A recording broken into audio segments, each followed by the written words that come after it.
नमस्कार दोस्तों, मैं हूं मंजित कुमार। आप देख रहे हैं आपका भारत समाचार। कुछ दिनों से चैनल पर वीडियो नहीं आ रहे थे क्योंकि मुझे फीवर हो गया था, लेकिन अब कोशिश होगी कि ज़्यादा से ज़्यादा कंटेंट आपको डिलीवर किया जाए। आज बात करेंगे यूपी की राजनीति पर, क्योंकि अगले साल चुनाव है और कुछ न कुछ ऐसा ज़रूर हो रहा है यूपी में जो कि आपको बताना ज़रूरी है, आपको दिखाना ज़रूरी है।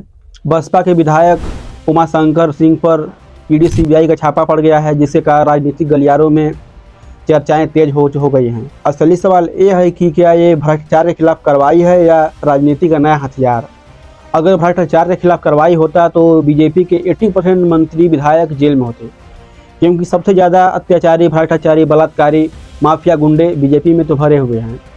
लेकिन ऐसा नहीं है। इसका मतलब साफ है कि बीजेपी ईडी सीबीआई का इस्तेमाल राजनीतिक हथियार के रूप में कर रही है, अपने विपक्ष को दबाने के लिए कर रही है, उनको परेशान करने के लिए कर रही है। ईडी सीबीआई के छापा से पता चलता है कि बीजेपी बिल्कुल डर चुकी है, इसलिए ईडी सीबीआई का इस्तेमाल विपक्ष को डराने के लिए कर रही है। आज बीजेपी सबसे बड़ी अमीर पार्टी है। बीजेपी सबसे पहले तो विधायक को, संसद को, नेताओं को खरीदने की कोशिश करती है।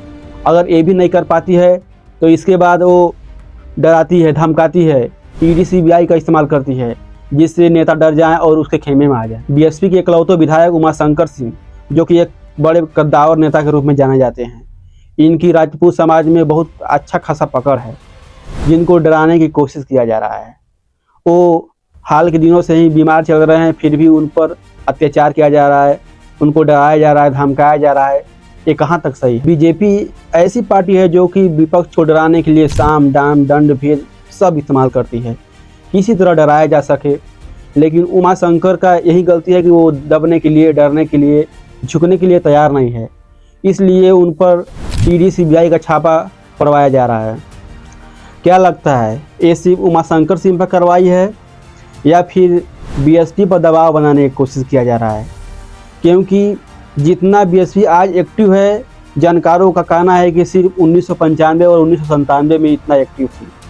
और मजबूत बीएसपी सबसे अधिक बीजेपी को डैमेज करती है, क्योंकि बीएसपी का वोटर ब्राह्मण में भी है, राजपूत में भी है और सभी सवर्ण समाज में है और ओबीसी में है।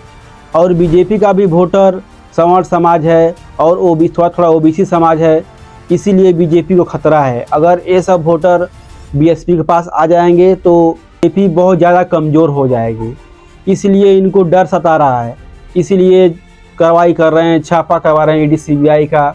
ये लोग डर चुके हैं। अगर एग्जाम्पल के तौर पर बात करें तो 2007 में बीएसपी पूर्ण बहुमत के साथ सरकार बनाई थी। उस समय बीजेपी मात्र 51 सीटों पर सिमट गई थी।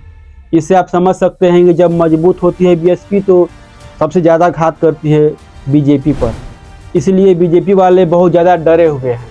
और हाल के दिनों से ऐसा पता चलता है कि बीजेपी दिल्ली और बीजेपी लखनऊ में सब कुछ ठीक नहीं चल रहा है, इसलिए उसमें टेंशन बनी हुई है, क्योंकि ब्राह्मण लगातार ऑपरेशन फील कर रहा है, परेशान अपने आप को फील कर रहा है, इसीलिए धीरे धीरे वो बीएसपी को जोड़ रहा है। इसी बात का टेंशन बीजेपी को है, जो कि लगातार बीएसपी पर टारगेट कर रही है, उसको परेशान करने की कोशिश कर रही है।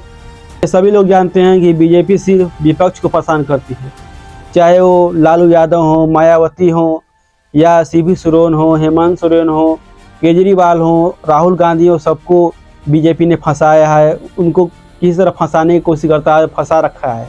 लेकिन ये भी जब जाहिर है कि 2014 से पहले अमित शाह पे कई आपराधिक मामले थे और सरकार में आने के बाद उनको क्लीन चिट मिल गया। इसके साथ ही योगी जी पर बहुत सारे आपराधिक मामले थे, जब वो मुख्यमंत्री बने तब उनको क्लीन चिट उनको भी मिल गया।